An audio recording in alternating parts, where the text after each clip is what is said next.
right, now where was I? All right, I think I know where I left off. This is Chasing Time. This is the second part of it. So if you haven't watched the first part, go back and watch the first part. I had to come in the house because it started raining.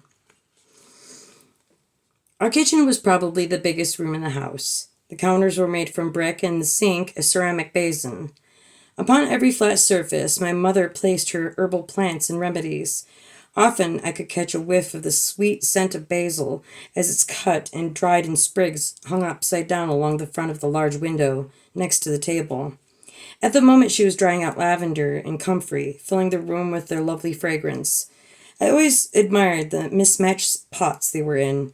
Some were decorative that had hand-painted designs, while others were plain brown boxes with the name of the plant etched into the wood. This was the only room in the house that felt like home and was our place to talk as a family. I remember Father sitting where Catfish was, mulling over his absinthe after a long day at work. I remember the bald spot on his head he covered with the long hair upon the sides, looking like shoestrings covering his shiny ball. He had a comforting presence about him, wise in his years, and he was well questioned to the system, cursing the time. It made me wonder what he would do, what he would say if he were here right now. I rubbed the heel of my palm against my chest and waited for Catfish to say something. Instead, he pushed himself away from the table and poured us each a cup. I usually drank mine with exorbitant amounts of sugar and cream, while Catfish drank his black. I made a noise in the back of my throat as I crossed and uncrossed my arms. I rubbed out the goose flesh that appeared on my upper arms while Catfish sipped quietly on his coffee. I never fully appreciated the silence, other than the ticking on the wall, counting down the minutes of our lives like a metronome, keeping its beat until our clocks are taken down from the placard outside. I felt a chill in the air from the open window, so I slipped on my shawl that my mom had haphazardly slung on the back of the chair next to me. "What did you see when you read the diary?" I asked quietly, warming my hands on the untouched cup. He took in a deep breath and pushed himself away from the table. I saw things that shouldn't be possible. I mean, what did you see?" I proceeded to explain to him about my dream of the old man by the water, the woman in the dress strapped upright in what looked like a hospital bed with all the coils and tubes coming out from her head, and the mirrored hallway. He looked at me with his sad eyes as he took it all in. When I was finished, I wrung my fingers together and waited for his response. After a moment, he looked at me with concern.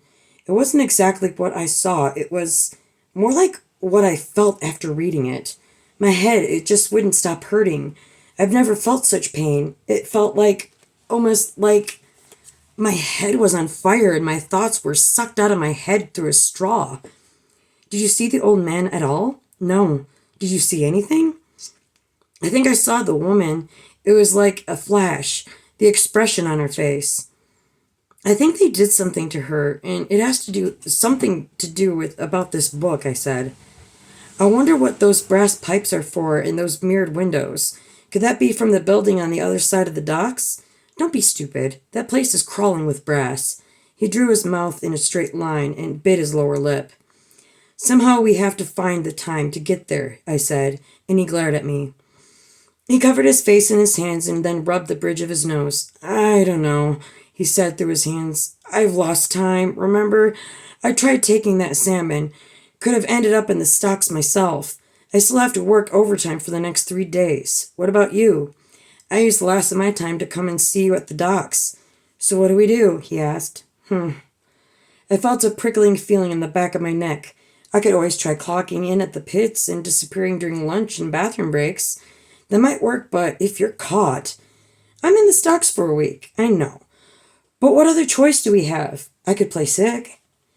I could feel my coffee cooling around my hands, so I took a sip.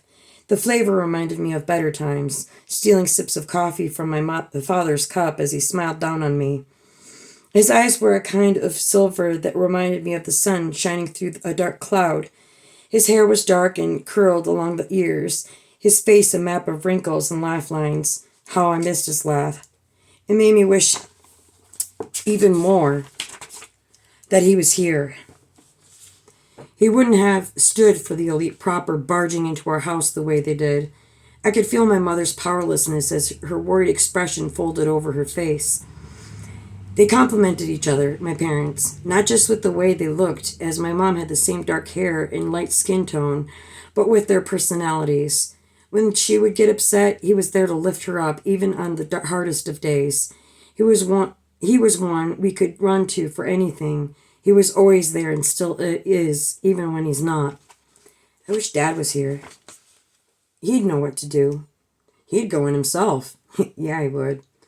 We would have to do something, Catfish. We need more than what we're going on here, he said, as he slid the book to the middle of the table. We sat there and stared at it for a moment. Wait for another entry, I managed. Go get some sleep if you can. My head is still blazing. Coffee is helping. He motioned to my cup. You've barely touched yours. I picked it up and downed the lukewarm liquid before it got too cold to drink. Not much for enjoying the moment, are you? He asked playfully. I could feel the temperature rising in my veins as I rolled the shawl from my shoulders. I just suddenly feel rushed, like I have to do something about it, all this right now. There's nothing we can do it. Not yet, anyway, he replied, scooting the chair back. He stood up and arched his back, placing his hands against his hips, pushing them forward. I have to get at least some sleep tonight. The coffee is going to keep us up. He shrugged. Sleep anyway.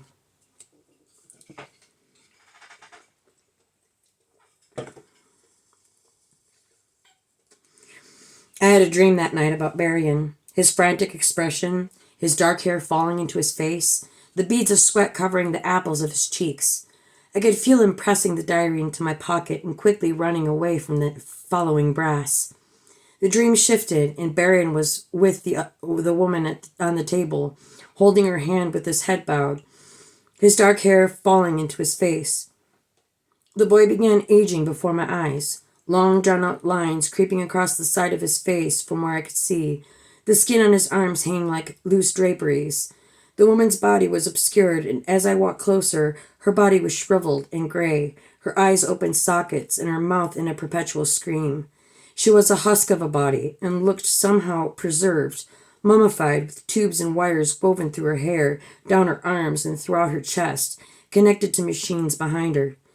Bright shards that looked like icicles formed in one of the metal cases with a glass top next to her. Her dress was tattered at the edges, yellowed with age, and I noticed the glow of the blue and red lights overhead, reflecting off the rhinestones and pearls. As I walked closer, the man remained unmoving, like a statue, his skin folds falling as though made from putty, his hair growing and graying until it fell down his back in coarse, scraggly waves. Workers in white lab coats, armed with pistols, busied themselves with buttons, while one stood above the crystal as it formed and hardened. "We have a live one here," the worker said, dusting off his jacket. "I think this could be it." I stood next to the old Berrien, looking down at the woman's corpse. He reached out and held my hand. "It's almost time," he whispered. Then the corpse of the woman sat up and let out a dry, coarse scream. I woke in a pool of sweat. I told Catfish about the nightmare, and he remained quiet as he got ready to go to the docks. "Stay out of trouble, kid." "What trouble?" I said nonchalantly. He raised his brows and gave me a warning look. I got ready after he left and ambled down the line to the pits. I was still shaken from the dream, but played it cool until I got on the line. Out of the corner of my eye, I saw a shadow moving behind a large refuse bin outside the Middleton bakery. Quickly, I stepped out of line, tripping up the person behind me who gave me a nasty look. I put my finger up to my nose and softly shushed her. I quickly moved behind the building and found Berrien scrounging for scraps. "What are you doing here?" I seethed. "And what about my book? I saw you were old." "I'm still old." "How is that possible? What are you getting me into? The elite proper, I understand," he said quickly, his voice hushed. He had a scrap of molded bread and he held to his side. "I needed to see you. Did you read the diary?" "Pardon me." "Yes, I did, but do what it says." "It didn't tell me to do anything. Answer my question." He paused a moment. "She will, in a different way. You have to just see what's beyond this world, beyond our imagination. There is no government, just the elites. We have been working toward the greater good and lost our souls in the process. It has to be stopped. We need to be able to feel again. I heard the hum of a zeppelin floating like a giant golden egg across the sky. I could hear murmuring from behind us, and I instinctively ducked down behind the barn-red refuse bins. The air reeked of smoke from the nearby smokestacks that regurgitated the fog of the roaring engines. I have to get to the pits before I'm late, I said. Follow the directions it gives you. Who are you anyway? Seriously, why should I do anything? Why don't you do what it says? He turned to gaze over my shoulder and quickly slid against the wall. The brass. We waited for him to pass. I could see my laser pointer aiming at his foot. He looked down and clanged his way toward us. I held my breath and squeezed my eyes shut, praying he wouldn't notice. The armored suit spitted and sputtered as it stomped through the lines, making sure everyone was following regulation. Once they were past, I turned to him and seethed, "Why did you come to me? The elite proper barged through our door, looking for whatever it was you gave me." "A diary," he replied softly.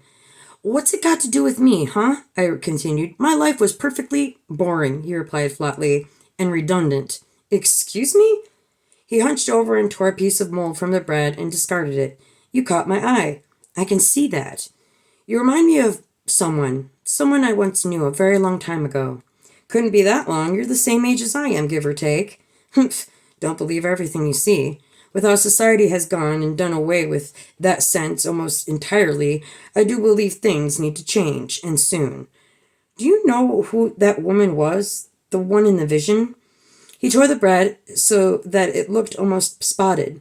"So, you've read it. How does it work? I mean, I'm so confused." I dropped my hands in defeat. "I require your help. We are bound in life and in death. We all are when love comes into play." "So you're doing this out of love. For who? The woman? Why do you have to be so cryptic?" He smiled. "Why do you ask so many questions?" I frowned and pursed my lips together. "The problem is, you don't ask the right ones." I could hear the train whistle as it chugged through the lines. It was delivery day, which I had seen in Elite. They don't tend to venture out to the factories other than the governmental overseers dressed in crimson suits. Their slacks were striped with small golden cogs connected along the side of their pant leg and then circled around to the top of their breast. Their black top hat embellished with small mechanical golems twisting around the rim. With every word they spoke, the cogs moved, their timepieces whirring upon their wrists. The closest I'd seen to an elite was Morcall, the elite proper and the duster and one of the officials. The thought of Morcall made my stomach knot and reminded me of the book. It felt wrong. Everything felt wrong. And now here was a boy who spoke differently. "Let me ask you, you are content with how the world is functioning? Staring at a pinpoint on the ground, unable to appreciate the world around you? Unable to see the world for what it really is?" he asked pointedly. I shifted my weight uncomfortably as I knelt next to him. "Who was that woman I saw? I had a vision after I read the diary. She is someone I used to know, but she requires assistance." I thought for a moment. "Why me?" He nodded absently. "I saw you look up. I watched you and your brother sneak looks at everyone on the line. I saw you whispering amongst yourselves.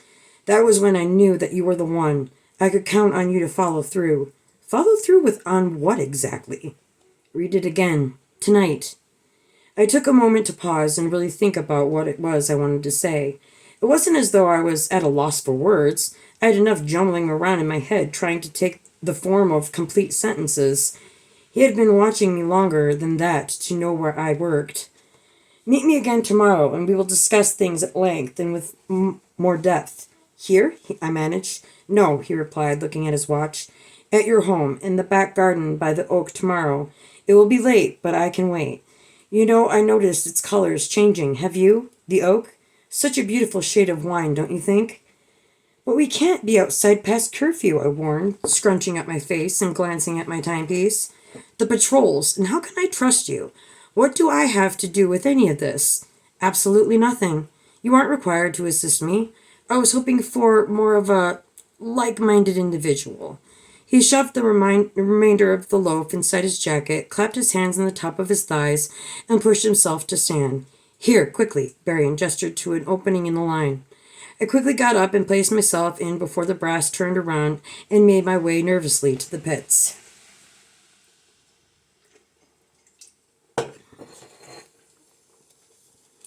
When I returned home that evening, I pushed past Orchid and made my way to my bedroom, offhandedly informing my mother that I wasn't hungry. It was gruel tonight, which was not that appetizing, but filled the belly. I'd eat later. I opened the book and flipped to the second page and watched the sun descend, waiting for the words to appear. The moment the sun rays could no longer be seen, I lit my candle and hovered over the pages when, very slowly, the words started to appear. I don't know how much time I have left. I lack the strength to move on. I feel my life slipping from me, yet tethered to it like a criminal. What wrong have I done to have deserved this existence? I pray you help me, and so that we could be together again, free from the constraints of the system that had cursed us.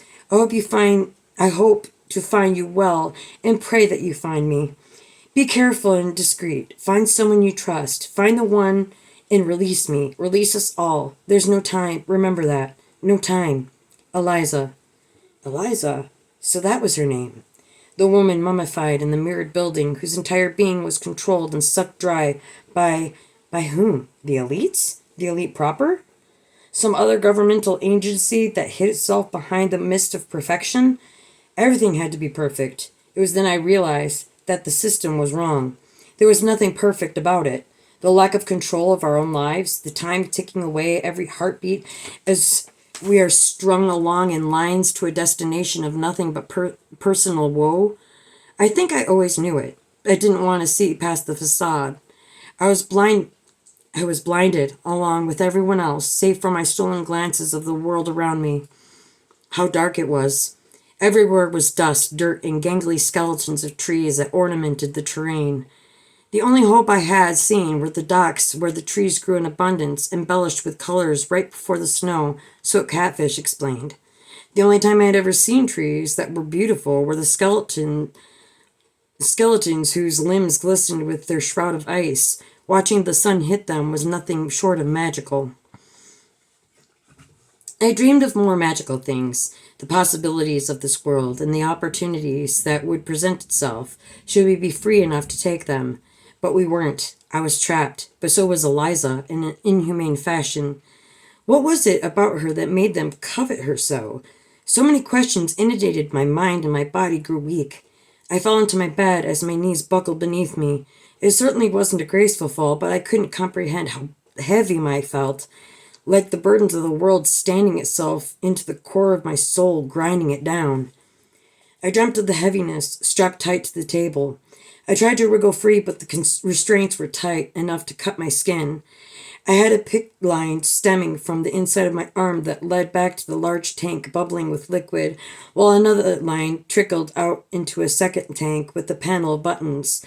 Wires stemmed from my head and were connected to it, and I could feel the suffering as my thoughts were torn from my mind. I woke up in a sweat. I was starving, and I didn't know what time it was. I picked up my timepiece I had left on the nightstand. It was 2:39 in the morning. I sighed heavily. I made my way down the stairs and snuck into the kitchen for a snack. I found an old sleeve of salt crackers and opted to make another pot of coffee, but didn't want to waste it and risk the wrath of my mom. We didn't have that much to begin with, but I ached for the rush it gave me. I knew I wouldn't be able to sleep, and the anxiety I had anticipating meeting Berrien was eating away at my nerves like mice chewing a hole through a wall. I listened for Catfish and checked my timepiece. It was nearing 3 o'clock. He usually walked through the door at 1/4 after. What would he make of it all, and would he be willing to help? Was I? I had a lot to think about, but I needed to see that hallway with the pipe from my dream. I knew I would dream again tonight. Something inside me just knew, and my gut was full of it. What would it be this time? Slowly I allowed myself to relax despite the anxiety that I pushed away and compartmentalized, but the questions kept scurrying to the forefront of my mind. What would happen if we freed her? Was she really in the mirrored building? For how long and for what purpose? I was skeptical about the intelligence crystals. Who would think of something like that? How much wisdom could one hold? I had to get them to the mirrored building, even if it meant skipping out of work. I'd find a way to escape, fake an illness, and make up the time later. We didn't have enough time. That's what she wrote. Not enough time for what? My mind was a battleground. Catfish. What would he say about everything? He hadn't come home yet. I checked my timepiece again. It was 1/4 after, well past curfew if you didn't have her note. Hopefully he was still working and not put in the stocks. A few moments later I heard the latch on the door open. Hey, Catfish said, poking his head through the opening. Anything? I didn't hear you come through the front door. I took the back so I could avoid Mom. She went to bed, I think. I thought I heard her rustling around in the kitchen. He opened the door the rest of the way and shuffled in, eyeing the book. What'd it say this time? Humph, time, I replied, brushing back a strand of hair that dangled in front of my eye. He found me again, told me he needed my help, but I won't do it without you. What do you mean? I explained how Berrien caught me out of line and the cryptic request. I then handed him the book and he read the entry. He closed the book loudly and tossed it on the bed, then sat down next to it, groaning and holding his head. He lifted his teary eyes and looked around my room, eyeing my collection of sweets I had stored in my shadow box next to my dresser. My room was lackluster, save for a single dried rose I had in a small white marble vase on my desk, and the bottle of my grandmother's perfume that smelled of musky roses sitting right next to it. It was a gray metal desk with peeling paint and drawers that stick. I didn't have much use for it, but every bedroom of every house was equipped with one. Are you going to meet him? He finally asked. Yeah, I think so. Something tells me it's the right thing to do. But you said you wouldn't do it without me. Yeah, I suppose there's that. The silence wasn't uncomfortable. We were used to being silent. Everyone was. No one had an association with anyone outside of their families. No friends, no extended families. Just strangers in a strange world. I was so grateful for Catfish. I could talk to him about anything, and I had to admit that it was refreshing. It recharged me. I wondered how many friends I could have if things were different. Maybe Berrien could make this society, this world different. Well, I suppose I'm going with you, Catfish said, rolling onto his side. What about the elite proper? They have to be watching us, just like this feeling that that I need to go. I can also feel his eyes on me. Pretty scary guy, wasn't he? I let out a breath and met his eyes. Yeah, he was scary. You should have seen Mom. I wish you were there. I don't, he grunted as he swung his heavy legs onto the bed. I wouldn't have been able to control my temper. I can imagine that, but then again, I paused, taking a moment to find the right word. Intimidating. He goes by the name of Morcall, and that's all I really know. Yeah, I've heard of him.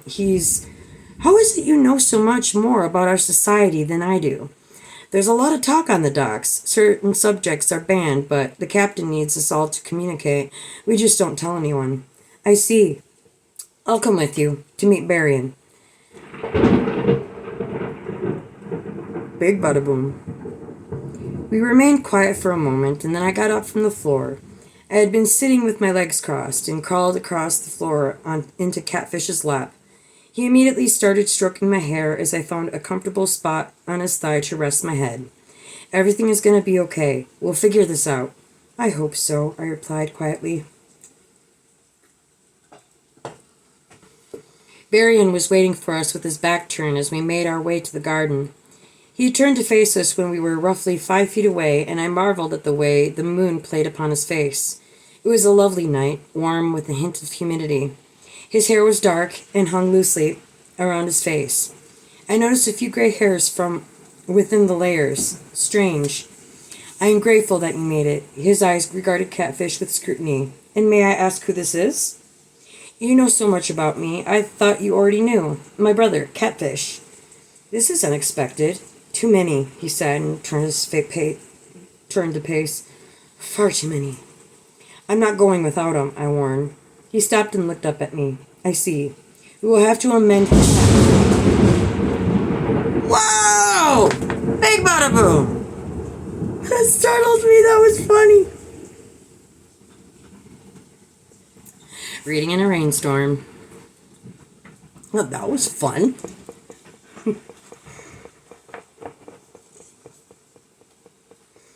What plan would that be? Catfish asked, moving in front of me. We must break into the mirrored building. Most of the brass guarding it have been decommissioned and repurposed as a means of warning. The people are frightened just by the sight of them, and after a while realized the threat and didn't bother with the building. The elites wanted to save on the expenditure and opted to plant them as a farmer would scarecrows. That's kind of smart, Catfish said. However, I did notice a few of them moving about, so they are not retired completely. Our plan was to... You mean your plan? Catfish corrected.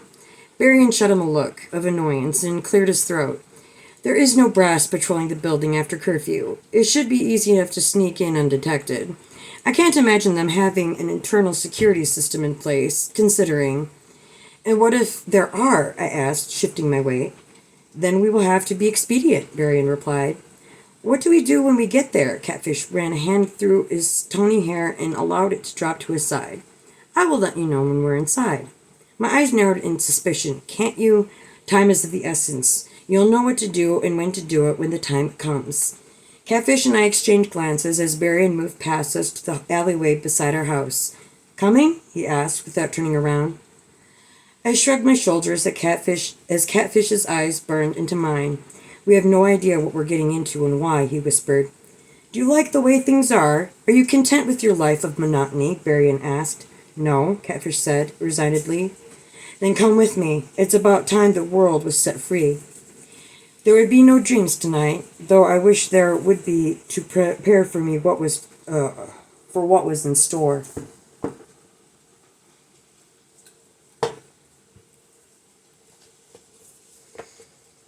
Varian was right. Sneaking into the building at night was easy. Opening the latches on the ground floor was easy. It was getting through the laser tripwires that proved to be the most difficult, but we managed. The hallways were dark with pipes running along the top of the ceilings of nearly every floor we climbed. We were granted minimal light via the soft light of strange stones that lined along the sides of the baseboards. Quickly, this way, Varian commanded. He was at an intersection, motioning to the left, and disappeared behind the wall. I nudged Catfish forward with my elbow, and we ventured forward, following blindly through a maze of hallways until we reached the hallway from my dream. It was a long corridor with the single large brass pipes chugging exhaust from the large valves drip-lined connectors. The smell was pungent and bitter with metallic undertones. I tried to wet my tongue by urging saliva into my mouth, but it felt dry despite the mucus I coughed up. At the end of the hallway was a red door with strange words written across the doorframe. It didn't look like any language I had ever seen or heard of. The language of the elites, Varian said, answering my question. They believe the symbols hold enough power to keep whatever is behind that door locked inside. It's a means of a deterrent for the proper to keep their distance. Isn't the elite proper the same as the elites? Varian shook his head. They are the chosen, like any other position in this world. My face twisted from disbelief to shock. Well, do the words work? He smiled. No. Simply another mental deterrent. A mental deterrent? Catfish asked. Humph. Varian leaned into the wall, crossing his legs at the ankles. He had grown a bit taller, or at least it appeared that way. I noted the gray streak forming in front that only a while before was sprinkled with a light dusting of silver. What is going on with you? It looks like you're aging before my eyes, I asked, backing up into Catfish. We all age, my dear. Look at yourself. I turned to the mirrored window behind me and gazed into my reflection. Expecting the worst, I found myself looking at just that, myself. I look the same. As you should. As do I. Though I am still me if my body isn't, he replied. I don't understand? I know. But you will in a few moments, he replied, motioning for me to open the door. Ladies first. What is behind that door? Catfish demanded, stepping in front of me. Why don't you open it up and see what the elite have been hiding from you all? Everything you work for, everything that you do, every minute of every hour of every day you toil. For her. He pushed open the door with his arm and gestured me to move past him. I looked at him with concern and hesitantly walked through. In front of me was the largest boiler I had ever laid eyes upon. It was dark and the noise was deafening. We walked from pure silence into a madhouse of tubes, cogs, winding gears, and madness. The steam pushed out from the crevice of the machine. We followed the tubes down a set of stairs along the right-hand side to the door. I walked down and turned to the left. Follow your right, then move to your left, Varian instructed, and I did. I entered an opening into an atrium that looked more like a large medical station. Metal gears, gadgets, and sharp tools lined a large rectangular tray beside a series of monitors and buttons. The countertop was covered in a thick layer of dust, as were the keys and screens, and when I turned, I saw her, mouth agape in a silent scream, drier than my tongue. I never thought I would ever see a body covered in dust, an open mouth filled with dust balls. It appeared as though her entire being was sucked dry. Her skin was folded like paper, and the dress she wore was moth-eaten and feathered away at my touch. How long has she been here? Who is she? Varian was quiet for a moment, as he regarded her with tears in his eyes. She was my wife, before things happened. You are the old man from my dream? But how? You are an elder, as I am now. Appearances can be deceiving, can they not? Simply look at where you are and how you got in. It's all a mind game. You believe with your eyes and not with your soul, and my soul is what has kept me here. It's what's keeping her here. She's connected to the plumbing, Catfish said. Look where those tubes go. They're all connected, aren't they? I noticed a few underneath the trail we took down the lines to the dock. They're spread out all over all of our work zones. Even in the pits, Varian noted, looking at me. So her life is connected to everything we're working for? Varian nodded somberly. Indeed she is. She is also the drug of choice to the elites. What did you need us for? What do they need us for if they have this kind of power? You couldn't come here yourself and do what it is you need to do here. I can't, he replied, bringing his hand to his face and pressing his fingers on either side of the bridge of his nose. He turned away, hiding his tears. I just can't, he gasped. You still love her, I said, walking forward. Catfish put his arm up to stop me, but I looked at him and his arm fell to his side. I do. I can't exist without her, but I can no longer allow her to suffer. I needed someone to do this for me. I can't murder my wife. But isn't she already, I carefully asked. Her body may be decomposed, but her mind is still at work. Come here and see, he said, motioning me forward. I walked up and looked at him as he raised his finger, pointing to a golden screen with numbers and symbols scrolling across. She is here, with us, right now. She knows that we're here. See?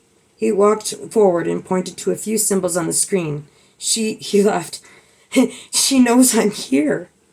Catfish and I exchanged glances. His eyes were narrowed in suspicious concern. I squeezed my thumb between my fingers as I walked up to the screen. Hello, I said. Eliza? And suddenly a series of symbols and numbers ran across the screen. I saw my name. She is, I said, holding my thumb in my sweaty hands. How could they do this to her? Varian collapsed over the screen, holding it within his arms as though hugging the essence of her through it. I'm here, my darling. This nightmare will soon be over. Please, he whispered, with tears in his eyes. I love you, my darling. How long has she been here? You, Catfish asked. I'm not doing another thing, not taking a single step until I know exactly what is going on. You have heard of the intelligence crystals, yes? Varian said, trying to compose himself. The crystals are my Eliza, a brilliant mind that the elite decided to experiment on. They devoured her mind, trying to extract her wisdom, her gifts. They found a way to siphon her knowledge and gifts into crystals. Her life split, part of her entering the book she held in her hands, her diary, her story of us, while the unstable portion of her was put into the intelligence crystals. They crush them and snort them, ingesting her life for a span of a few hours before they need to get their next fix. There's not much more left to her left. What will happen if she, Catfish began, The elites will search for another. I believe Markall has marked you as the next, Barian replied, looking at me. They seek those who can see beyond the veil of reality for what truly is. Someone who knows and understands the value of time. As much as I have been watching you look up, so have they. But they don't see us, I replied, indignant. Ha! That's what they want you to believe, Barian replied. I heard the swish of a coat as the door flew open. Quickly, hide, Barian hissed. Catfish and I quickly scrambled into the shadows behind a series of monitors and tubes. Come out, wherever you are, the thick voice said. I heard the swish of his duster, his heavy feet as he walked down the steps to the large atrium. I know you're here. It's time to come out now. What are you doing here is wrong, Catfish said, standing. Catfish, I hissed, latching onto his arm. It's not up to me to determine who is right and who is wrong. You can go your own way, Catfish. She can stay. So can the old man. We have a lot to discuss, I heard him reply. I am not going anywhere with you, I said, standing up while Barian followed suit. Who said you're going anywhere? Markall asked with a smirk. I walked down around the monitors to where Eliza lay. I carefully laid a hand upon hers. It was a feeling I wouldn't forget, hard and soft, wrinkled yet smooth. I felt my fingers descend into her husk and recoiled. Markall laughed. Get used to it. You're an elite proper. How do you know about this? Catfish asked, boldly walking up to him. I'm not scared of you. Markall leaned forward as they were face to face. You should be. He laughed uproariously. They'll be here soon to connect you. You'll be doing the elites a great honor. What honor is there in sucking the life out of another human being? I asked. You are all cattle. Don't you see? He spat, shoving past Catfish, who turned around and grabbed the neck of his duster and pulled him back. Though there is no way you are, Catfish began before receiving an elbow to his face. He collapsed from the blow, but got right up and swung an arm around Markall's neck, pressing the inside of his elbow into the man's throat. We must act quickly, Barian whispered. What do we do? I asked. The lines, they need to be disconnected. The monitors destroyed. Do you have the book? He asked. I watched as Markall bent forward, lifting Catfish from the ground, and Catfish wrapping his legs around his. Take the book. Set it on that pedestal there. He motioned to the strange mechanical box at Eliza's head. I opened it and set the book inside. Now, check your timepiece. Enter the time and date in the monitor. Use the keys below it. That should light up the moment you touch it. I did as I was commanded and felt a pull on the back of my shirt.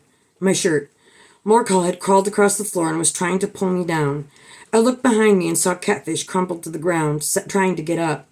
I pressed my fingers into the keys underneath the pedestal. Immediately, numbers appeared in textured gold from the plushy surface. I first entered the time. It was 3:38 in the morning. The date.